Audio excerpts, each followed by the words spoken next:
Why don't we know the entire schedule now except for a flex game in November? I don't understand that. Mm-hmm. Why is it the NFL can put out and do a schedule release, make a big deal out of it? They can sit there and they could do the draft live on BTN, and I'm telling you right now, they're going to get viewers. Yeah. Right? And everybody knows who's what, where, why. That's one thing I've always respected about Notre Dame's deal with NBC. Everybody knows that goes to Notre Dame Stadium today what the game time is for any game they want to pick. They know today what it is. Penn State is, it's a big deal. We know the kickoffs of the first 4 games. Ooh. Okay, great. Last I checked, that's 1/3 of the schedule, right? We should know the entire schedule with the rule being you're allowed to flex a game in November. Because you don't know, for example, Indiana. What an Indiana situation comes up where, wow, they're undefeated and people should get to see them. And oh my gosh, Ohio State's coming to town in November. That seems like a great thing to change to. Right. And then you can determine on the flex who gets it. But you're allowed to flex a game, right, in November. Other than that, we should know the kickoffs of every game today. And it's wrong that they do that. It's just wrong that they do that. And I have been somebody that has railed against especially the 6-day window for decades. You can't tell me 12 days ahead what game you think is a good game. Every single person in your industry that can't do that should be fired.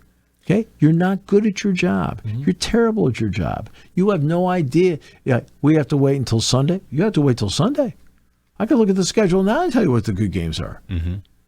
We could get a group. We could get a focus group of 20 fans right here. Boom. They could do it faster than you can, but you're the expert. Right? Really? No, you're no expert. You have no idea what you're doing. No. If you had to do a 6-day window, you have no idea what you're doing. Okay. We currently know Nevada 3:30, FIU noon, Villanova 3:30, Oregon 7:30, and then Game 5, Northwestern will be either noon, 3:30, or 4, which I think is I'd rather not know than know 3 possible times. I think that's more ridiculous. Is like it could be any of these 3. It's ridiculous. What's it going to help me? I mean, that's it's like not knowing. But that's the absurdity of it. You know what I mean? Yeah. We should know the kickoff times of every Big Ten game, especially over the first 2 months of the season. Yeah. Do November with a flex. Right? You should be able to flex, a weekend.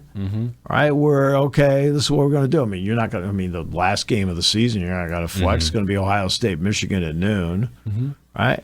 You just have to pick out where you want to put Penn State and Oregon, for goodness sakes. And then we should know 3 weeks out what the game time is. Not 12 days or 10 days, whatever it is. We should know 3 weeks out. Give everyone... We should know today. Yes. It's not that complicated. Okay? The NFL has already done their schedule except for the... Okay? I'm saying the flex games. The flex games, the flex 3 weeks, 3 weeks out. 3 weeks you should out, be able to flex it. 3 weeks That's out when you got to flex. tell us. Because it shouldn't be a 10-day beforehand flex. If I'm someone, I'm traveling, I say, okay, if this game is a 7:30 schedule, it gets flexed to noon. I wouldn't mind if it was a 12-day. Okay. That wouldn't bother me as a 12-day because that's still a weekend out. Just give us more time. Which is the... Okay. And that's where I was disgusted with the Big Ten in this new contract, because I said ahead of time that it's your product. You need to have control over your product in some way, shape, or form. No 6-day windows. But they should have done a full schedule release. Okay, here we go. This game's on NBC. This game's on CBS. This game's on Fox. These games are on BTN. These games are on FS1. Okay, you can do that. It's amazing. The NFL has 32 teams. You have 18. And they do it perfectly. And they're like, okay, we're going to flex this game from this time to that time. And it's like they all know way in advance what's happening. The full schedule we have game times, everything. Because let's say I'm a fan and I'm coming to Happy Valley November 22nd against Nebraska. I don't know what time that game is. Let's say I'm like, you know what? I think it's going to be a noon game. So I book my hotel for the night before, the Friday the 21st. Sure. Cool. Get here for the 21st. And then I find out 12 days earlier that it's actually going to be a night game. Yeah. And hypothetically, getting back home to, I don't know, let's say Maine or Massachusetts, getting back to Boston. Right. Trying to get back to Boston after a 7:30 Penn State game means it's going to get out, let's say it gets out at 10 o'clock, 10:30. I'm not getting to an airport anytime soon, and I'm screwed. Then I got to book a hotel. Where's a hotel nearby that's going to have availability Saturday night after Penn State game? Nobody. Right. That's right. Like, it is causing more headaches for not just the teams, but for the fans, for everybody. You're causing more of a problem. But again, Like, my point about TV has been the pandemic. Why don't we learn more lessons from the pandemic? Why don't we learn more about the lessons? Okay, don't just put it in the rearview mirror. What are your lessons? If you're TV, the lesson is simple. When you thought you had a captive audience, the ratings went down. What? Because the stands were empty. yep. Okay? Fans that show up at games, I've said this a million times, they're gold. Okay? Gold, platinum, whatever you want to, okay? Because they create the atmosphere. They're the ones that create that make it with the excitement. They're the ones that come through the TV set when it's going crazy. I mean, when J.J. Spahn sunk that putt Oh my gosh. from 63 feet in the U.S. Open, you watch them, all the people go insane.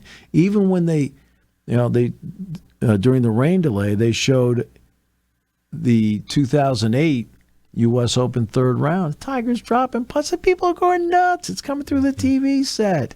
Why do you think they tell announcers all the time, as somebody who sat in that chair a lot in my career, in the big moments, lay out, say nothing? Why is that? Well, gee, you can't lay out and say nothing if there's nobody in the stands. Yeah. But you can lay out and say nothing when the place is okay? You've got to be more considerate of the people showing up to see the game in person. And that's where the conference has to take control of that part, saying, hey, good. You know what? You guys are going to do this? Great. We're going to do kickoffs ahead of time, though. Okay? We'll do a flex. Okay? But we're not going to do this draft thing, on a week-by-week basis. That's ridiculous. Fans should know that if they're going to go to the Ohio State Northwestern game, or Michigan is playing Northwestern at Wrigley Field this year. The Michigan Northwestern game at Wrigley Field, what time the game's going to kick off? Well, and what network is carrying? It's not that complicated. Nope.